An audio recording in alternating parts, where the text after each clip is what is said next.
नमस्कार दोस्तों, कहानियों की श्रृंखला में आज सुनेंगे विद्या बिंदु सिंह जी की कहानी तख्ता।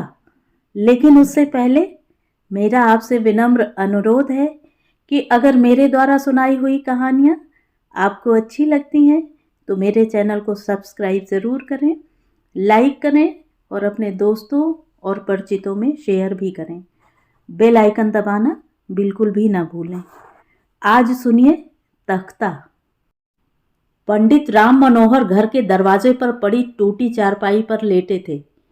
कमर और घुटनों के दर्द से नीचे नहीं बैठ पाते थे। चारपाई झिलंगा होकर लटक गई थी। उतनी ऊंचाई से तुरंत उठ पाना कष्टदायक था। कई बार उठने की कोशिश की पर उठ नहीं पाए। गली में किसी की साइकिल की टुनटुन सुनकर आवाज लगाते जा रहे थे। कौन है भैया, जरा इधर आ जाओ। कई साइकिलें निकल गईं, मोटरसाइकिलें निकल गईं, पर कोई नहीं आया था। अब्दुल्ला मास्टर साइकिल रोककर उनके अहाते में आ गए। क्या है पंडित जी, मैं आपकी क्या मदद करूं? बताइए। पंडित जी का मन अभी भी छुआछूत की भावना से उबर नहीं पाया था। इस मलेच्छ के स्पर्श से कैसे बचूं, वे सोच रहे थे। अब्दुल्ला फरजानी जमादारिन का बेटा है। आरक्षण कोटे से मास्टरी की नौकरी पा गया है। किंतु पंडित जी को उठना भी जरूरी था। तीव्र लघु शंका से परेशान थे। मन ही मन ईश्वर को पुकार उठे। हे प्रभु, यह कैसी परीक्षा है? और किसी को भेज देते, पर भगवान तो सदा से भक्तों की कठिन परीक्षा लेते रहे हैं। उन्होंने किसी और को नहीं भेजा। अब्दुल्ला को पंडित जी के मौन से चिंता हुई कि कहीं पंडित जी अचेत तो नहीं हो गए हैं। उनकी आंखें बंद हैं, पर अभी तो जोर से आवाज लगाई थी। अब्दुल्ला ने फिर से पुकारा, बाबा, और उनका हाथ पकड़कर हिला दिया। पंडित जी ने सोचा कि अब तो छू ही दिया है, तो बोल पड़े, अरे बच्चा, जरा उठा दे तो। अब्दुल्ला ने उन्हें एक तरह से गोद में लेकर ही उठा दिया। पंडित जी खड़े हुए तो लघु शंका की तीव्रता नहीं झेल सके और उनके वस्त्र भीग गए तथा नीचे की जमीन भी भीग गई। अब्दुल्ला ने उन्हें पकड़कर बम्बे तक पहुंचाया और घर के दरवाजे से ही आवाज दी, भौजी, पंडित जी के कपड़े दे जाइए। भीतर से एक भुनभुनाता स्त्री स्वर सुनाई दिया, यह बुढ़ाऊ न खुद चैन से बैठते हैं न किसी को बैठने देते हैं। वह घुंघरू थी, पंडित जी के दत्तक पुत्र की पत्नी। वह बाहर निकल आई तो देखा कि पंडित जी बम्बा पकड़े खड़े हैं।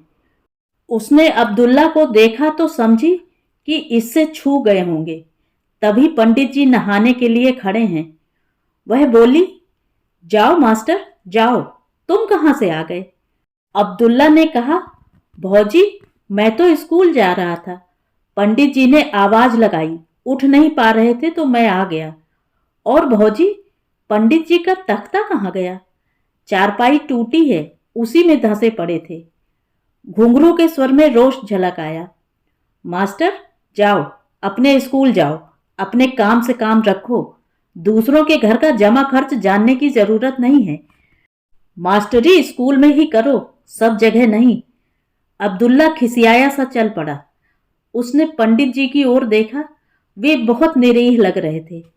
उन्होंने एक हाथ से बम्बा चलाकर लोटे से पानी भर भर कर सिर के ऊपर डालकर नहा लिया और गीली धोती पहने खड़े थे। अब्दुल्ला चला गया।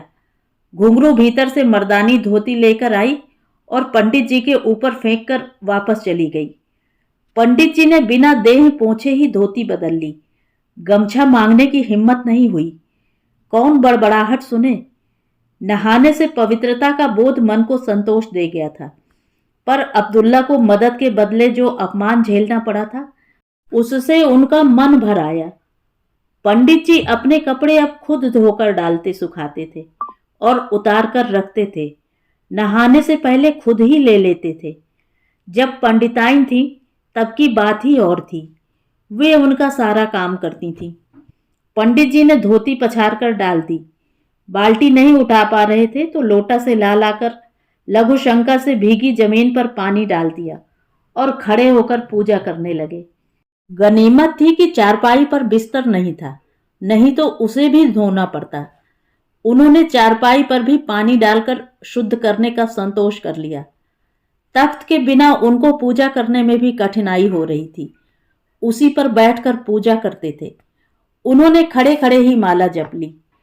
कल जब वे खेत से लौटकर आए थे तो उनका तख्त अपने स्थान पर नहीं था। उन्होंने पूछा तो घुंघरू का उत्तर था, भीतर बिछा लिया है, हमारी चारपाई टूट गई है, बच्चे को लेकर सोने में छोटी पड़ती है, आप चारपाई पर सो जाइएगा, आपके पोते के आराम के लिए ही तो ले गई हूं। पंडित राम मनोहर अवाक रह गए थे। आज उन्हें याद आ रहा था वह बहुत कुछ जो बीत चुका था। पंडित जी की पीठ और गर्दन में दर्द होता था तो डॉक्टर ने बताया था कि तख्त पर सोइए। सुनते ही पंडिताइन ने बढ़ई को बुलाकर तख्त बनवाने का हुक्म दे दिया था। उनको बैठाकर खड़ा करके उनकी सुविधा देखी गई थी कि कहीं उठने बैठने में कठिनाई न हो। 3 दिन में ही तख्त बनकर आ गया था। फिर उसमें पेंट हो गया था। उस तख्त के साथ पत्नी की यादें जुड़ी थीं। दंपति उसी पर बैठकर बातें करते। देर रात तक पंडिताइन उनके पास बैठकर उनकी मालिश करती। दवा दूध देकर उनके लेट जाने पर उनकी मसहरी लगाकर उड़ाकर तब सोने जाती। पंडित जी के मुंह से आह निकल गई। कौन जानता था कि वह पहले चली जाएंगी। कभी जब पंडिताइन कहती कि मुझे आपके कंधे पर चढ़कर सरजू तीर तक जाना है, अपने हाथ पैर ठीक रखिए, तब मैं डांट देता था, बड़ी स्वार्थी हो तुम मुझे अकेले बेसहारा छोड़कर जाओगी। तब पंडिताइन ने कहा था, मैं आपकी सेवा का इंतजाम करके जाऊंगी। और पंडिताइन ने एक 24 साल के ब्राह्मण लड़के को एक दिन लाकर खड़ा कर दिया था। वह उनके दूर के रिश्ते का एक गरीब लड़का था। इंटर के आगे पढ़ाई के लिए पैसा नहीं था। कई खास रिश्तेदारों से मिल चुका था, पर अभी तक कहीं से मदद नहीं मिली थी। बहुत दूर के रिश्ते की इस चाची से मिलने वह उनके गांव में आ गया था। पंडिताइन ने उसकी व्यथा कथा सुनी और कहा कि मैं पंडित जी से तुम्हारे बारे में बात करूंगी, तुम हमारे पास रहो, हम तुम्हारी पढ़ाई का खर्चा देंगे। पंडित जी ने उस गौरांग 6 फुटा जवान को देखा तो उसकी सरलता और विनम्रता पर मुग्ध हो गए।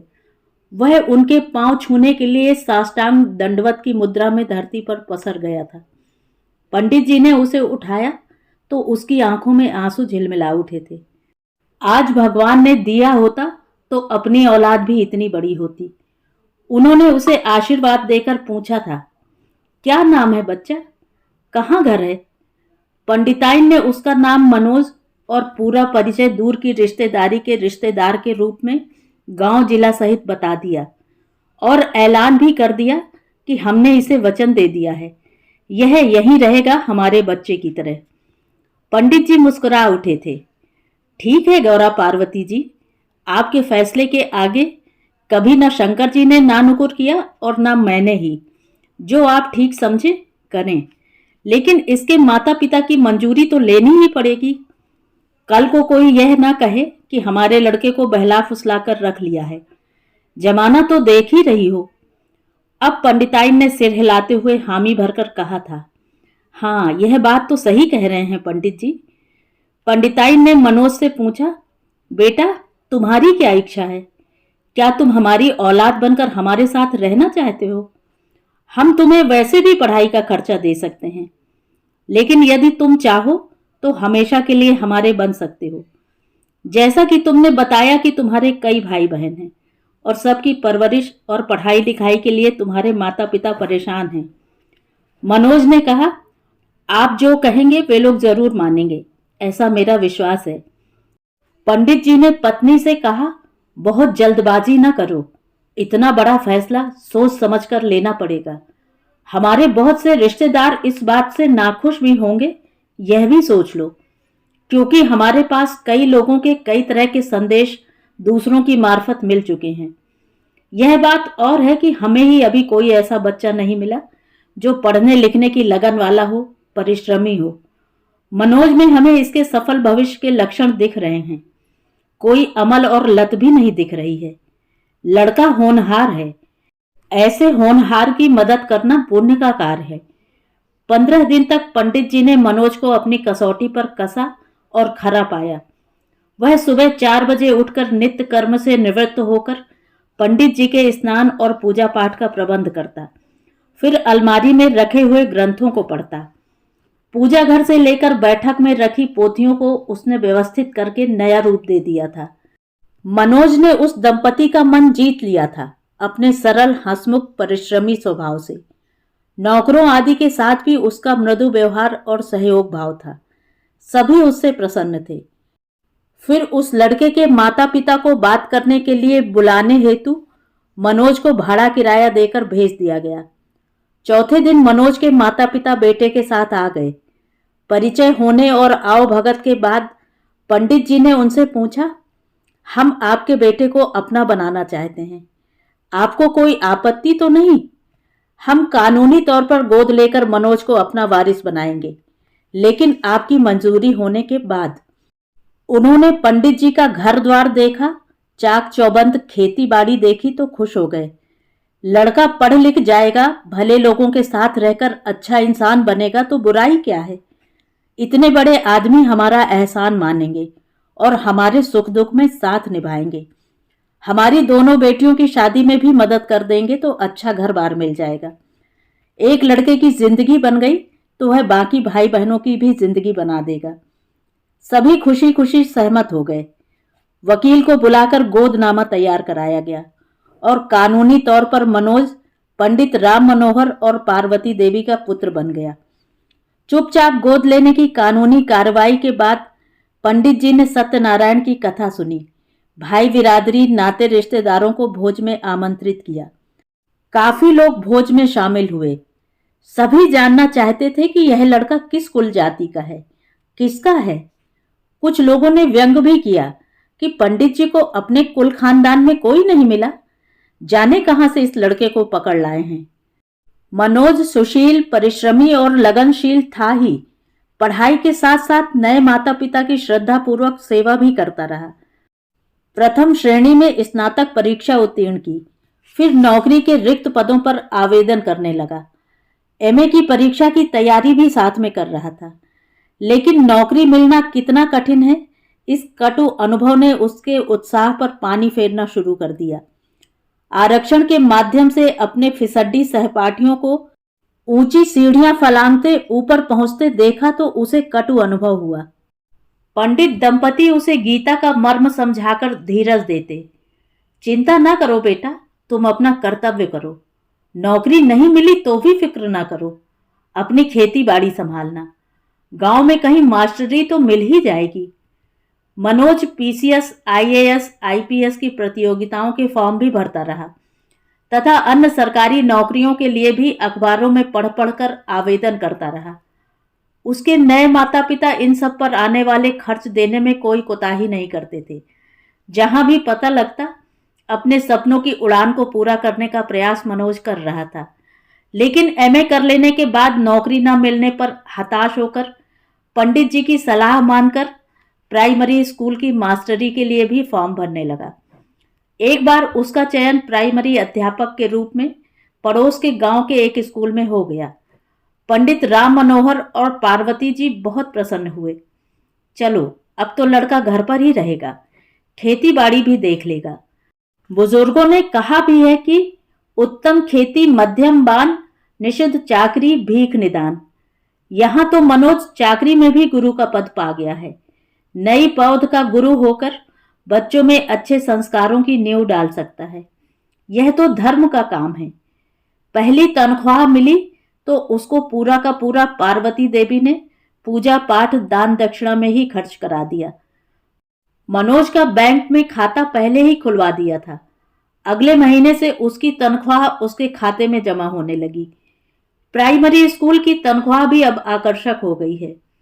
अपने ऊपर खर्च करने की उसे कोई जरूरत ही नहीं थी। मनोज ने पंडित जी के कहने पर अपने माता पिता को 1000 रुपए महीना भेजना शुरू कर दिया था। आखिर उन्होंने जन्म दिया था, पाला था, उनके प्रति उसका कर्तव्य था। बहनों की शादी में भी इस परिवार ने खुलकर सहायता की थी। अब छोटा भाई इंटर में पढ़ रहा था। मनोज उसकी पढ़ाई के खर्च में भी मदद करता था। पंडित जी की कोशिश रहती थी कि उस परिवार को कहीं ऐसा न लगे कि हमारी औलाद पराई हो गई। उस परिवार के एहसानमंद थे वे लोग पहले मनोज के माता पिता के पास गए तो उन लोगों ने पंडित जी के पास जाने को कहा कि वही मंजूरी देंगे। अभी तक बहुत रिश्ते आए थे पर पंडित दंपति को अनुकूल नहीं लगे थे। इसी गांव के पट्टीदारों ने भी कोशिश की थी कि हमारी बेटी पंडित जी की बहू बन जाए। मनोज दूसरे कुल गोत्र का था, इसलिए संबंध जोड़ने में कोई बाधा नहीं थी। गांव की कई लड़कियां मनोज के रूप और स्वभाव पर मुग्ध होकर इस घर की बहू बनने का सपना भी देखने लगी थीं। मनोज से बात करने, अपनत्व जोड़ने का प्रयास भी एक दो लड़कियों ने किया, किंतु मनोज इस गांव की हर बेटी को अपनी बहन मानता था और आदर व दुलार देता था। पंडित दंपति को भी लगता था कि मनोज के लिए उसी की तरह पढ़ने लिखने वाली सुशील बुद्धिमती कन्या ढूंढनी होगी, तभी मनोज खुश रहेगा। गांव की कोई भी लड़की उन्हें मनोज के अनुरूप नहीं लगी थी। मनोज के विद्यालय में एक अध्यापिका की नियुक्ति हुई। नाम था कंचन विश्वकर्मा। पहली बार देखते ही दोनों के मन में कुछ कोमल भाव अनायास जग गए थे, जो इसके पहले और किसी को देखने पर कभी नहीं जगे थे। मनोज ने सोचा, क्या इसी को प्रथम दृष्टि का प्रेम कहते हैं?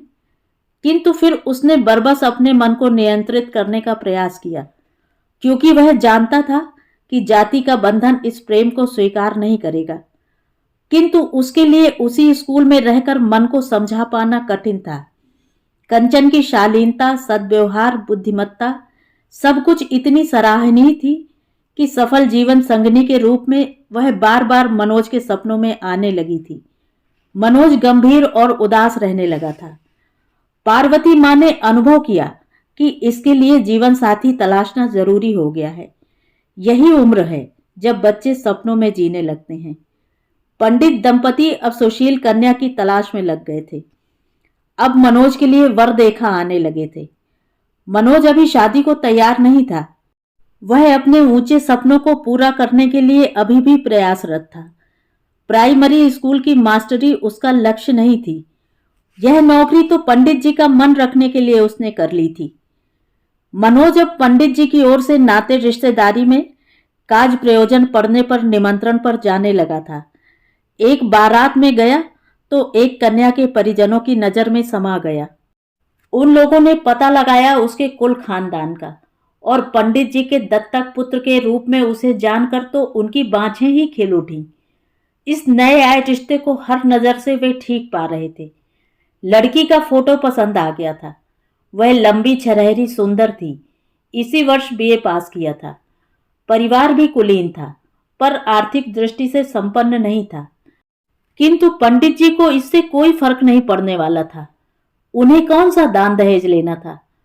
उन्होंने कहा, मैं आप लोगों को यह बताना चाहता हूं कि मनोज मेरी दूर की रिश्तेदारी का लड़का है। मैंने इसे गोद लिया है। इनके माता पिता से भी मिलकर बात कर लीजिए। उन लोगों ने बताया कि उन्होंने ही आपके पास भेजा है। पंडित जी स्वयं ज्योतिषाचार्य थे। वर कन्या की कुंडली मिलाई तो प्रसन्न हो गए। हर दृष्टि से कन्या मनोज के अनुकूल थी। मनोज ने अभी शादी करने को मना किया तो पार्वती ने कहा कि लड़के लड़कियां तो संकोचवश मना करते ही हैं। वह कहेगा थोड़े कि मेरा विवाह कर दो। विवाह की सही उम्र हो गई है, इसलिए आप हाँ करिए, मैं मनोज को समझा लूंगी। लेकिन पंडित जी ने मनोज को लड़की दिखाने की बात की। कन्या पक्ष राजी हो गया। मनोज को यह सब बहुत बुरा लग रहा था। उसने कहा कि मैं किसी लड़की को देखकर नापसंद कहकर मना नहीं कर सकता। यह लड़कियों का अपमान है। यदि आप लोगों की इच्छा है तो जो चाहें करें। कहने को तो वह कह गया, पर भीतर ही भीतर उसका मन कसक उठा था। फिर पंडित जी ने मनोज के बहन बहनोई को कन्या देखने का कार्य सौंपा। उन्होंने कन्या पसंद कर ली। फिर क्या था, विवाह की तारीख पक्की हो गई। निमंत्रण पत्र बट चुके थे। लेकिन पार्वती मां को मनोज की दिन प्रतिदिन बढ़ती जा रही उदासी चौंका गई। उन्होंने मनोज से बहुत पूछा कि वह क्यों उदास है, पर मनोज ने कहा कि कोई बात नहीं है। पार्वती माँ ने पंडित जी से अपनी शंका बताई कि कहीं मनोज किसी और लड़की को चाहता तो नहीं। मनोज रोज रात को डायरी लिखा करता था। जिस दिन बारात जानी थी उसी दिन कुछ सामान तलाशते हुए पार्वती को वह डायरी मिल गई। पार्वती ने डायरी पलटना शुरू किया तो उसमें तरह तरह के चित्र बने हुए थे। कहीं सुंदर आंखें थीं जिनमें आंसू की बूंदें थीं, तो कहीं सुंदर चेहरे को बनाकर काट दिया गया था। पार्वती का माथा ठनका। उन्होंने पंडित जी को डायरी दिखाई। पंडित जी अपनी कोठरी बंद करके डायरी पढ़ने लगे। यद्यपि उन्हें लग रहा था कि यह उचित नहीं है, फिर भी बेटे के मन को समझने के लिए उसे पढ़ना जरूरी लगा। मनोज ने जाति प्रथा पर प्रश्न चिन्ह लगाए थे। सच्चे प्रेम और परिवार के बीच किसे चुनना चाहिए, इस पर अंतर्द्वंद था। पंडित जी सोच में पड़ गए। पत्नी को बुलाकर सलाह ली। दोनों ने मनोज को कोठरी में बुलाकर पूछा कि तुम्हारे मन में कोई बात हो तो अभी भी बता दो। लेकिन वे डर भी रहे थे कि यदि इस विवाह को रोकना पड़ा तो दोनों पक्षों की बहुत बदनामी होगी। उन्हें लग रहा था कि अब बहुत देर हो चुकी है, इसलिए वे ईश्वर से मन ही मन प्रार्थना कर रहे थे कि मनोज कोई ऐसी बात न कह दे जिससे विवाह रोकना पड़ जाए। उनकी प्रार्थना सफल हुई और मनोज ने उनसे मन की बात नहीं बताई, यह कहते हुए कि डायरी में ऐसे ही मैं कविताएं कहानियां लिखा करता हूँ, चित्र बनाया करता हूँ। पंडित दंपति समझ गए कि मनोज अपने मन की बात नहीं बता रहा है, हमारी खुशी के लिए छिपा रहा है। पार्वती माँ ने अलग से जब बहुत पूछा तो मनोज ने इतना बताया कि दूसरी जाति का होने के कारण यह संबंध जोड़ना आपके लिए कठिन होगा। पार्वती ने पंडित जी को सूचित कर दिया था, लेकिन अब कुछ हो नहीं सकता था। बाहर बारात प्रस्थान के लिए लोग प्रतीक्षा कर रहे थे, बाजे बज रहे थे और उस शोरगुल में मनोज के मन का दर्द और उसके माता पिता की दुश्चिंता सब दब गई थी। धूमधाम से पंडित जी की वेदी से बारात ने प्रस्थान किया। विवाह हुआ, बारात लौटी और गृह लक्ष्मी के रूप में घुंघरू का स्वागत हुआ। घुंघरू का रूप सौंदर्य देखकर दोनों परिवार गदगद थे। जो कुछ भी थोड़ा बहुत सामान दहेज में मिला था वह सब मनोज के जन्मदाता परिवार को दे दिया गया था।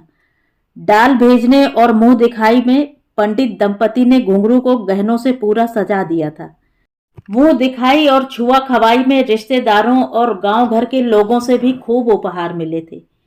इस परिवार ने अभी तक केवल सबको दिया ही था, पहली बार तो लेने का अवसर आया था। पंडित जी ने अपनी ओर से भी सभी को नेकचार से संतुष्ट कर दिया था। बहू से पांव छुआई कराकर सभी को कुछ न कुछ उपहार या मुद्रा दी थी। प्रजा लोग भी मुंह मांगा नेक पाकर आशीष दे रहे थे। शादी की चहल पहल बीत गई। पार्वती ने बहू को गृहिणी का कर्तव्य और व्यवहार सिखाना शुरू कर दिया था। अपने पति की प्रसन्नता और सुख के लिए सीता की तरह आदर्श प्रस्तुत करने की सीख दी। घुंघरू चुपचाप सुनती रही। इतने अभावों में पली घुंघरू को विश्वास ही नहीं हो रहा था कि उसका भाग्य इतना अच्छा है। सुदर्शन सुशील पति, धन संपत्ति से भरा घर, सब कुछ देखकर वह आवाक सी थी। गांव में होकर भी शहर की सारी सुख सुविधाएं थी। बिजली थी, पानी की मोटर थी, आटा चक्की थी, धान कूटने की मशीन थी, नाइन कहारिन लगी थी।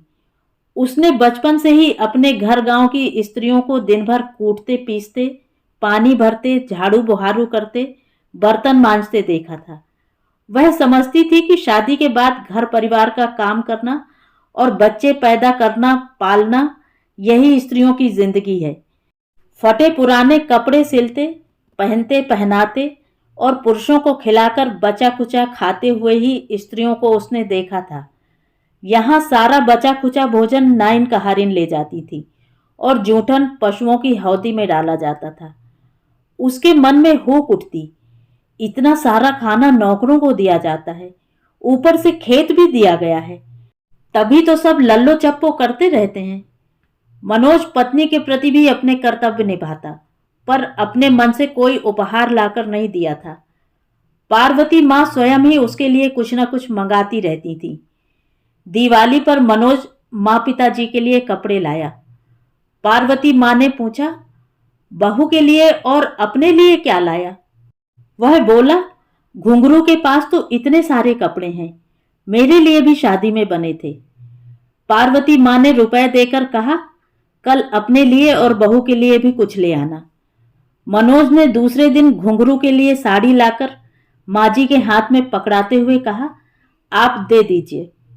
माँ जी ने घुंघरू के हाथ में थमाते हुए कहा, लो अपने पति की ओर से दिवाली का उपहार।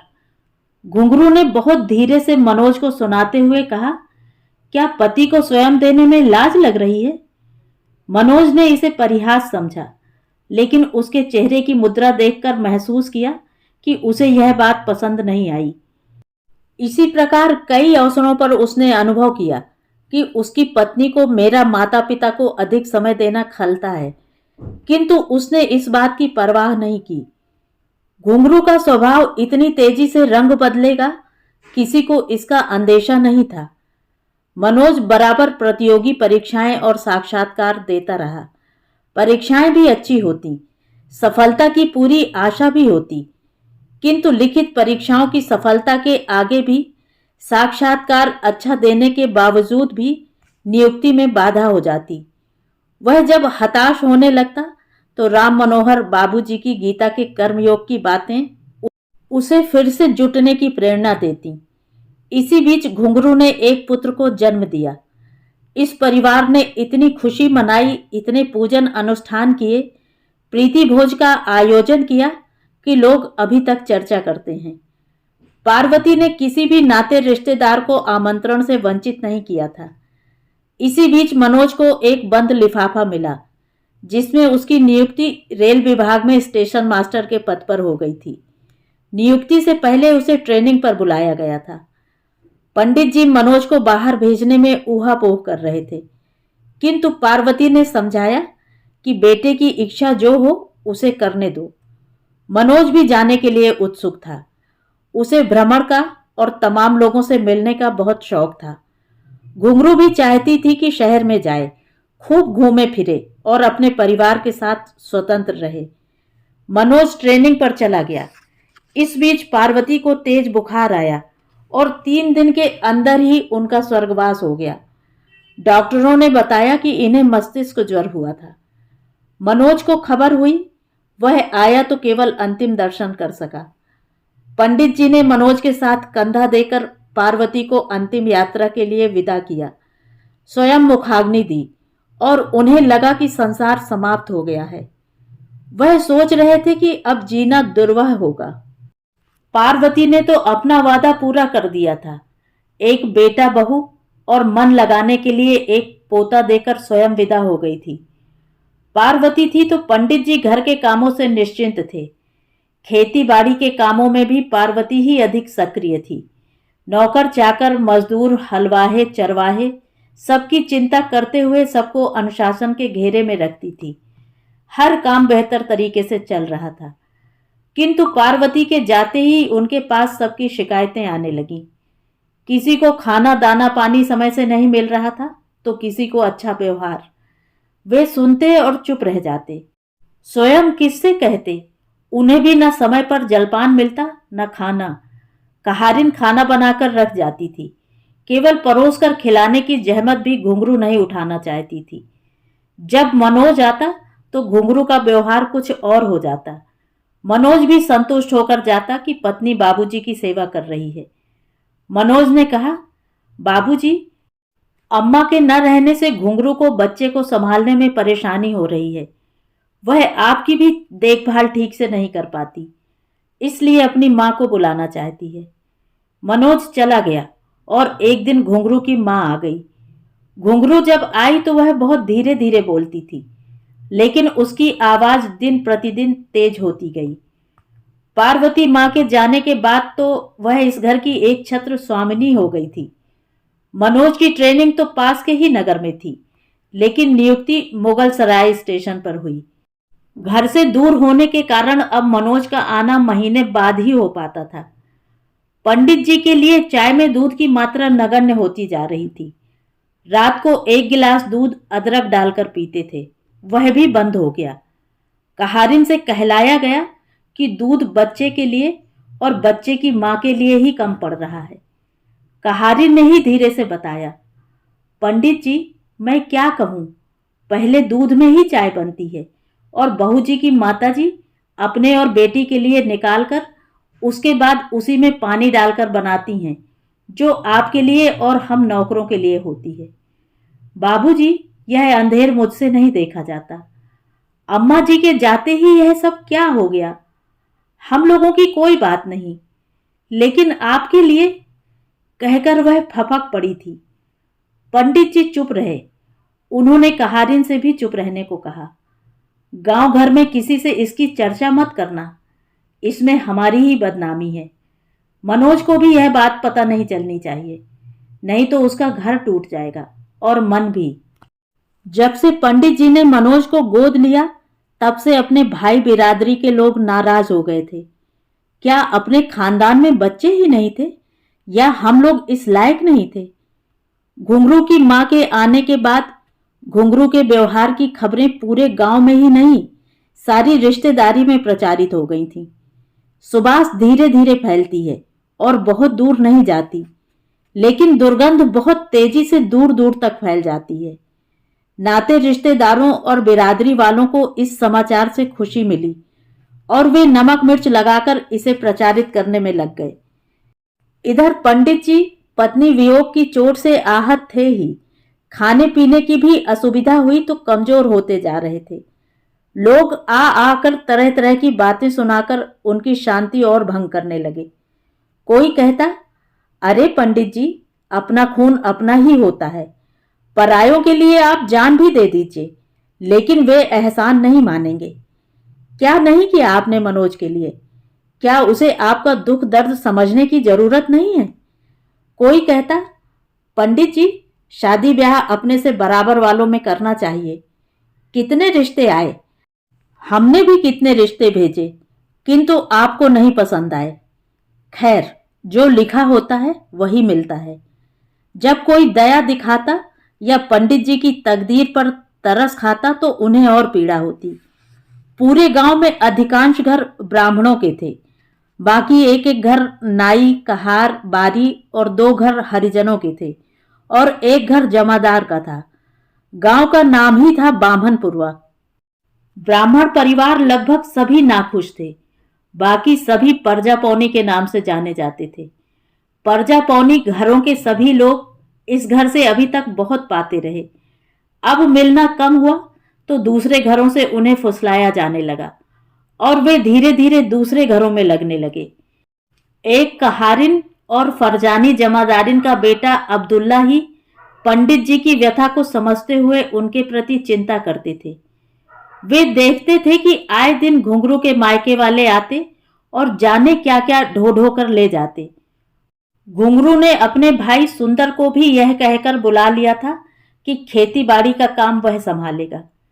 यह बात और थी कि सुंदर केवल नौकरों मजदूरों पर रौब गांठता था और स्वयं सुरती खाता, गांजा बीड़ी पीता हुआ पूरे गांव में घूमकर अपनी दबंगाई दिखाता रहता था। उसकी बदसलूकियों से गांव वालों ने पंडित जी के दरवाजे पर आना लगभग बंद कर दिया। अब की बार जब मनोज आया तो उसके कानों में भी ये सब बातें पड़ी और उसने घुंघरू से पूछा तो घुंघरू के स्थान पर उसकी मां बोल उठी, यह बात तो ठीक नहीं है बबुआ। पंडित जी ने आपसे जो शिकायत की वह सही नहीं है। वह बूढ़े आदमी हैं, राम राम करना चाहिए उन्हें। तुम दोनों के बीच भेद डालना अच्छी बात नहीं। सुनकर मनोज आवाक हो उठा। बाबूजी ने तो पूछने पर भी कुछ नहीं बताया था। वह कितने दुबले हो गए हैं। देखकर मनोज ने पूछा तो बस इतना कहा था कि इधर तबीयत कुछ ठीक नहीं थी, पर उनकी उदास आंखें बहुत कुछ कह गई थीं।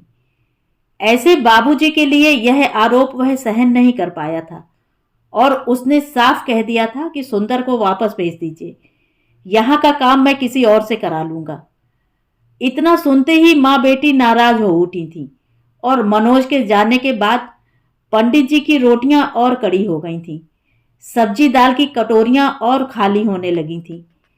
पंडित जी दमा के मरीज थे। वैद्य जी ने कहा था कि खाना जल्दी खा लिया करें, लेकिन कहारिन को जल्दी भोजन बनाने की अनुमति नहीं थी। उन्हें सुबह का बासी खाना परोसकर देने का आदेश कहारिन को मिल गया था, क्योंकि रात में वे लोग देर से खाते थे और उन्हें गरम गरम चाहिए था। पंडित जी समय से पहले ही अधिक बूढ़े होने लगे थे। मनोज का घर आने पर अब मन बोझिल हो जाता था। उसने बहुत प्रयास किया कि पत्नी की मानसिकता को बदल दे। जिस पिता ने उसे इस लायक बनाया कि आज वह यहां खड़ा है, उसके प्रति उसका बड़ा कर्तव्य है, किंतु घर जाकर भी वह उनके लिए कुछ नहीं कर पाता था। पंडित जी के पास वह अधिक देर बैठ जाए या उनके लिए कुछ उपहार लाए और स्वयं दे दे तो पत्नी की त्योरियां चढ़ जाती थीं। अपनी थाली लेकर वह पिता के पास खाने बैठ जाए और उनकी थाली भी साथ में मंगवाए तो घर में कलह का वातावरण बन जाता था। घुंघरू घनघनाते हुए कहती थी, एक दिन के लिए आते हैं तो हमारे साथ बैठने और खाने का मन नहीं करता। उपहार अपने हाथ से देते हैं, जैसे मैं किसी और को दे दूंगी।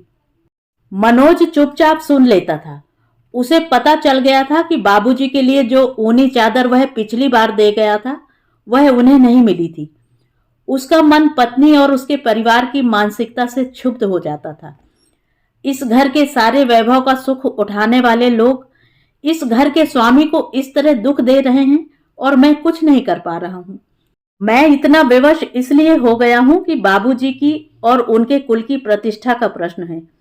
बाबूजी मुझे भी सारा जहर पीकर चुप रहने को कहते हैं, लेकिन वे नीलकंठ शिव बनकर गले में विष रख सकते हैं, किंतु मुझ में उतनी शक्ति नहीं है।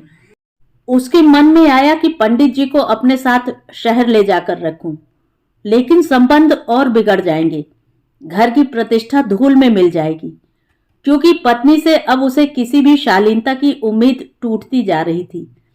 यद्यपि अपनी ओर से उसकी पूरी कोशिश थी कि घर में शांति और सौमनस्य बना रहे। पत्नी की जिद है कि मुझे शहर ले चलो, लेकिन वह जानबूझकर उसे अपने साथ नहीं ला रहा था कि पिताजी अकेले हो जाएंगे। इस बात से पत्नी की नाराजगी और बढ़ती जा रही थी। ऐसे क्षणों में उसकी स्मृति में कंचन का सौम्य चेहरा घूम जाता था। कंचन ने विवाह नहीं किया था। उसने अपने जीवन का मकसद ढूंढ लिया था समाज की सेवा में। वह विद्यालय के कार्य के बाद बच्चों और वृद्धों की सहायता के लिए कुछ न कुछ करती रहती थी। अपने वेतन का एक बड़ा हिस्सा गांव में जरूरतमंदों के लिए वह खर्च कर देती थी। एक बार वह पंडित जी के गांव भी आई और गांव की स्त्रियों को बुलाकर सफाई और स्वास्थ्य संबंधी जानकारी दी। पूरे गांव की स्त्रियां पंडित जी के दरवाजे पर ही एकत्र हुई थी। पंडित जी को जब कंचन ने अपना परिचय दिया था और बताया था कि मनोज जी जिस स्कूल में पढ़ाते थे, मैं उसी में पढ़ाती हूँ, उनके साथ ही मेरी नियुक्ति हुई थी। उन्होंने ही मुझसे कहा था कि मेरे गांव को भी जागरूक करने के लिए वहां भी जाना।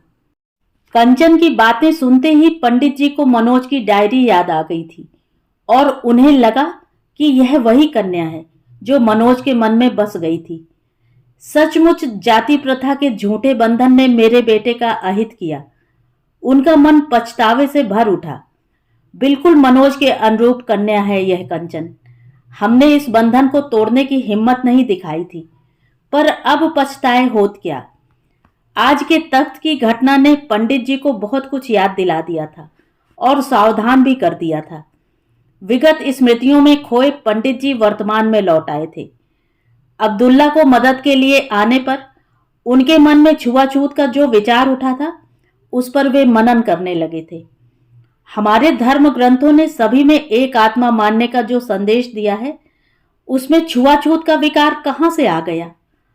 आज जब मैं पुकार रहा था तो कई साइकिलें और स्कूटर बगल से निकल गए थे। किसी ने मेरी पुकार नहीं सुनी थी। केवल अब्दुल्ला मेरी मदद को आया था। उसे अपमानित भी होना पड़ा था। क्या मेरे मन में मंथन के लिए यह अवसर ईश्वर ने दिया? वह सोच रहे थे। पूरे दिन पंडित जी ने कुर्सी पर बैठकर और टहलकर बिता दिया था। रात को उस झिलंगा चारपाई पर सोने की हिम्मत नहीं जुटा पा रहे थे। सोच रहे थे कोई आएगा और मेरे सोने के लिए व्यवस्था करेगा, किंतु किसी ने आकर ना उनसे कुछ पूछा ना कहा। रात को कहारिन खाना लेकर आई तो उससे उन्होंने कहा, मेरे सोने का इंतजाम कर दो। थकान और मन के दर्द तथा आक्रोश से क्षुब्ध उनकी आंखें भर आई थीं। आवाज भर्रा गई थी। उनका बिस्तर बटोरकर अनाज के बोरों के ऊपर रख दिया गया था। कहारिन को असमंजस में उदास खड़ी देखकर उन्होंने कहा, इन्हीं बोरों के ऊपर बिछा दो, इस पर से अपने आप उठकर खड़ा तो हो जाऊंगा। कहारिन ने चुपचाप बोरियों को समतल करके उसी पर उनका बिस्तर बिछा दिया था और वे उसी पर लेट गए थे। दूसरे दिन स्कूल जाते समय भी अब्दुल्ला आया और पूछा, पंडित जी, आपकी तबीयत कैसी है? मेरे लायक कोई सेवा हो तो बताइएगा। पंडित जी ने कहा, बेटा, मेरे लिए एक तख्ता बनवा दो। अब्दुल्ला ने कहा, तख्ता आज शाम तक आ जाएगा। पंडित जी को लगा कि आज अब्दुल्ला को बेटा कहने में उनकी आत्मा से यह शब्द निकला था। उन्हें यह भी अनुभव हुआ कि परिवार की सीमा बांधने और बंधने से कष्ट ही मिलता है। वैसे तो सारा संसार ही परिवार है। यह ज्ञान हो जाए तो मोह के सारे कष्टों से मुक्ति मिल जाती है। शाम को अब्दुल्ला एक बैलगाड़ी पर लदवाकर बाजार से एक तख्ता ले आया। उसे बिछाकर उसने पंडित जी को उस पर बिठाया और सलाम किया तो पंडित जी की आंखें छलक उठीं। आज उनके मन में उसके छूने से घिन नहीं आई, बल्कि उसके स्पर्श में आत्मीयता का गहरा आश्वासन मिला था। उस तख्त पर उन्होंने अपने हाथ से बिस्तर बिछाया और रात में सोए तो सपने में पार्वती को देखा।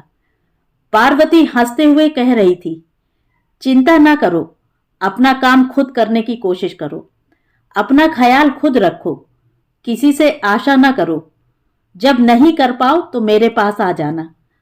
उनका मन हल्का हो उठा था और अपने भीतर वे ताकत महसूस करने लगे थे। तो ये थी कहानी। कहानी आपको कैसी लगी? कमेंट करके ज़रूर बताएं।